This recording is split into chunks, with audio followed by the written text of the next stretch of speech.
जय हिंद दोस्तों, स्वागत है आपका आपके अपने YouTube चैनल चुन्नू जी के सेंटर पर। मैं राकेश कुमार राय उर्फ चुन्ना आपके लिए लेकर आया हूं बाल विकास से संबंधित प्रश्नों को।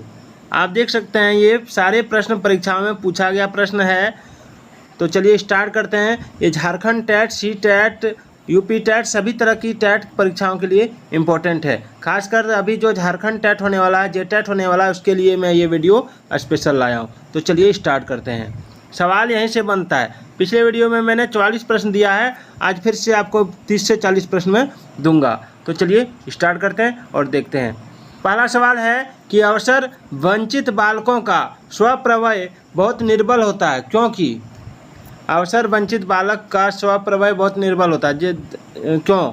देखिए, जिसको अवसर नहीं मिलता है, जिन बालकों को, उनका स्वप्रभय बहुत ही निर्बल होता है। इसका कारण क्या है, ये पूछा जा रहा है। तो इसका कारण है कि वह जीवन में ऐसी ही परिस्थितियों का सामना करते हैं। ठीक है ना, वह जीवन में ऐसी परिस्थितियों को सामना करते हैं। इसके लिए निगमनात्मक और आगमनात्मक पद्धति प्रतिपादित की है। किसने प्रतिपादित की है? तो ये प्रतिपादित की है आपका प्लेटो ने। निगमनात्मक और आगमनात्मक पद्धति। ठीक है।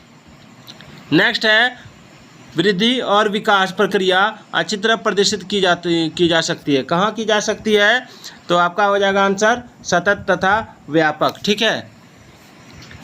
निम्नलिखित में से कौन सा अप्रचलित परीक्षण है? अप्रचलित, देखिए अप्रचलित परीक्षण पूछा गया है तो काई स्क्वायर परीक्षण।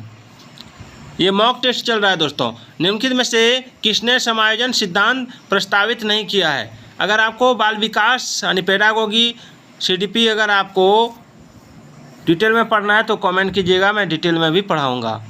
सवाल है निम्नलिखित में से किसने समायोजन सिद्धांत प्रस्तावित नहीं किया? तो देखिए आपका आंसर हो जाएगा लाजारुस ने समायोजन सिद्धांत प्रस्तावित नहीं किया है। देखिए प्रतिरक्षा प्रक्रिया क्या है? चलिए इसको आगे देखते हैं। इधर प्रतिरक्षा प्रक्रिया पूछा गया है। तो ये प्रतिरक्षा प्रक्रिया व्यक्तित्व की रक्षाशील है। ठीक है। अंतर्दृष्टि अधिगम परिणाम है। तो अंतर्दृष्टि अधिगम परिणाम जो है वो क्या है? तो वो है आपका समग्राकृति प्रत्यक्षण। ठीक है। चलिए, शिक्षा से तात्पर्य है राष्ट्र प्रेम और देश का प्रशिक्षण। यह कथन किसका है? तो यह कथन है आपका प्लेटो का। किसका है? प्लेटो का। चलिए, सवाल है मानक प्राप्तांक जिसका औसत 0 होता है और मानक विचलन इकाई को व्यक्त किया जाता है, तो हो जाएगा जेड स्कोर। चलिए, BRC का पूरा नाम क्या है? Block resource coordinator. ठीक है। चलिए, राष्ट्रीय पाठचर्या की रूपरेखा NCERT द्वारा प्रस्तुत कब की गई? राष्ट्रीय पाठचर्या की रूपरेखा NCERT द्वारा प्रस्तुत कब की गई? तो इसका आंसर हो जाएगा आपका ऑप्शन बी 2005। चलिए आगे बढ़ते हैं। 25 वर्षीय लड़की जिसकी मानसिक आयु 16 वर्ष है, उसका IQ लेवल क्या होगा? उसका IQ लेवल हो जाएगा 64। क्या हो जाएगा? 64। निम्नलिखित में से कौन सा युग्म गलत है? देखिए, अधिगम का चिन्ह टोलमैन सिद्धांत सही है। अधिगम क्षेत्र लेविन क्षेत्र सिद्धांत सही है, ये गलत है आपका। सामाजिक अधिगम ब्रूनर सिद्धांत ये गलत है। प्रयत्न त्रुटि थॉर्नडाइक अधिगम सिद्धांत ये सही है। ठीक है। NCERT के वर्तमान निर्देशक का क्या नाम है? तो ये हो जाएगा आपका ऑप्शन डी दिया हुआ इनमें से कोई नहीं। ठीक है। अभी कोई और है, ये मुझे पता नहीं है, मैं बाद में बताऊंगा आपको। वह बच्चे जिनकी मानसिक आयु उनकी कालानुक्रमिक आयु से कम होती है, उसको क्या कहते हैं? तो उसको कहते हैं मंदबुद्धि बालक।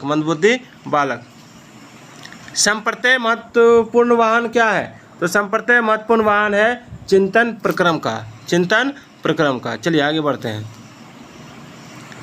अर्थग्रहण अधिगम स्पष्ट किया किसने?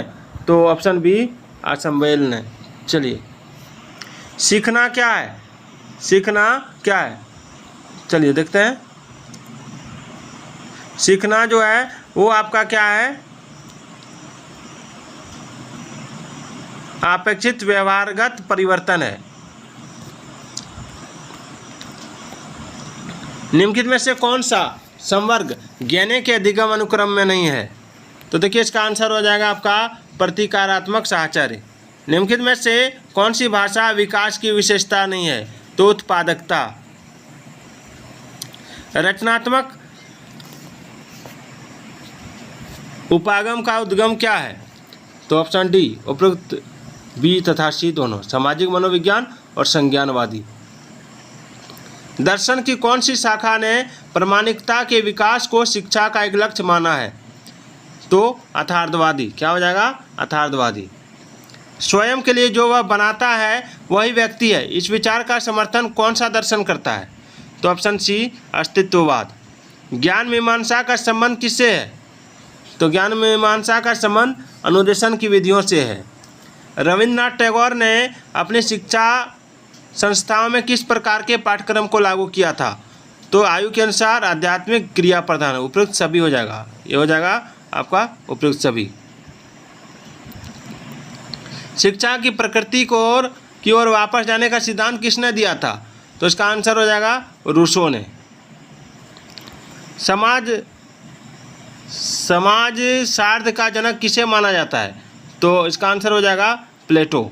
चलिए आगे बढ़ते हैं। शिक्षा का व्यक्तिक लक्ष्य बालक को क्या बनाता है? तो ऑप्शन बी आत्मानुभूत व्यक्ति। किसके अनुसार सत्य वह है जो प्रत्यक्ष रूप से देखा जा सकता है? तो यथार्थवाद। चलिए आगे बढ़ते हैं।